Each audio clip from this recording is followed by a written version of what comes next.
ছাত্রলীগের এক কর্মী কিন্তু এই মুহূর্তে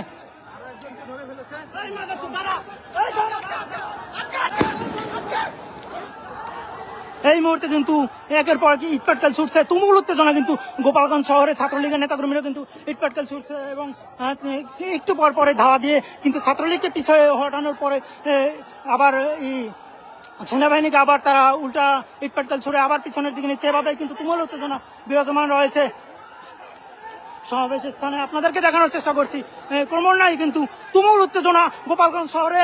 এখন কিন্তু বৃষ্টির মতো ইটপাটকেল ছুটছে ছাত্রলীগের নেতাকর্মীরা। আমরা কিন্তু উঠছে এবং দেখানোর চেষ্টা করছি এই মুহূর্তে গোপালগঞ্জ শহর থেকে। আমাদের লাইভটি কে কোথা থেকে দেখছেন সেটি শেয়ার করে সকলকে দেখার সুযোগ করে দিন। এনসিপির সমাবেশকে কেন্দ্র করে সকালে কিন্তু একটি পুলিশের গাড়ি কিন্তু পুড়িয়ে দিয়েছে ছাত্রলীগের নেতাকর্মীরা এবং একটি ইউনোর গাড়ি, এবং এই মুহূর্তে কিন্তু উত্তেজনা রয়েছে। একদিকে ছাত্রলীগ যুবলীগ কিন্তু ইটপাটকেল ছুটছে, অন্যদিকে নদীর ওপাশ থেকেও কিন্তু জয় বাংলা স্লোগান দিয়ে কিন্তু ইটপাটকেল ছুটছে। তারাও কিন্তু এগিয়ে যাচ্ছে আস্তে আস্তে করে ক্রমান্বয়ে সেনাবাহিনীকে কেন্দ্র করে। আমরা দেখতে পাচ্ছি যে সেনাবাহিনী কিন্তু তারা নিরাপদ এবং তাদের যে পজিশন সেই পজিশনে কিন্তু ক্রমান্বয়ে আসছে। অন্যদিকে ছাত্রলীগও কিন্তু ক্রমান্বয়ে ইটপাটকেল ছুটতে ছুটতে এগিয়ে আসছে। আপনাদেরকে দেখানোর চেষ্টা করছি। এই মুহূর্তে কিন্তু তুমুল দাওয়া দিয়েছে, একটা দাওয়া দিয়ে কিন্তু ছাত্রলীগ যুবলীগ নেতাকর্মীকে ছড়িয়ে দিচ্ছে। আপনাদেরকে দেখানোর চেষ্টা করছি সেনাবাহিনীর কিন্তু এই মুহূর্তে কামান কিন্তু চলে এসেছে ইতিমধ্যে ঘটনাস্থলে, এবং অন্যদিকে ছাত্রলীগের নেতাকর্মী কিন্তু সেনাবাহিনীর দাওয়া খেয়ে নদীতে পরে সাঁতরে ওঠার চেষ্টা করছে। অন্য পারে দুই ছাত্রলীগের নেতাকর্মী আপনাদেরকে দেখানোর চেষ্টা করছে, তারা কিন্তু সাঁতরে নদী পার হচ্ছে। আপনারা দেখতে পাচ্ছেন যে এই মুহূর্তে কিন্তু তুমুল উত্তেজনা গোপালগঞ্জ শহরে।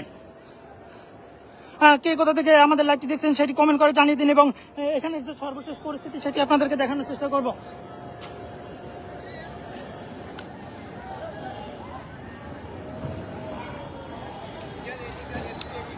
এই মুহূর্তে কিন্তু সেনাবাহিনী তাদের যে পজিশন সেই পজিশনে অবস্থান নিয়েছে সেটি আপনাদেরকে দেখানোর চেষ্টা করছি।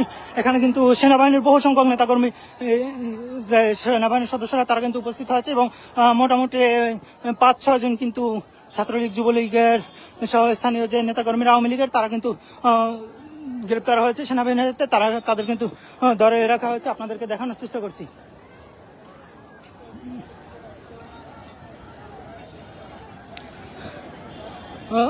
সেনাবাহিনীর উপরে কিন্তু একের পর ইটপাটকেল কিন্তু বৃষ্টির মতো ছুটছে আওয়ামী লীগের নেতাকর্মীরা, ছাত্রলীগ যুবলীগের। দেখানোর চেষ্টা করছি তারা কিন্তু পুলিশের যে চেকপোস্টের যে ব্যারিকেড থাকে সেই ব্যারিকেড কিন্তু ক্রমান্বয়ে আস্তে আস্তে করে ঠেলে সামনের দিকে এগিয়ে যাচ্ছে। তারা আড়ালে করে যেমনটি আমরা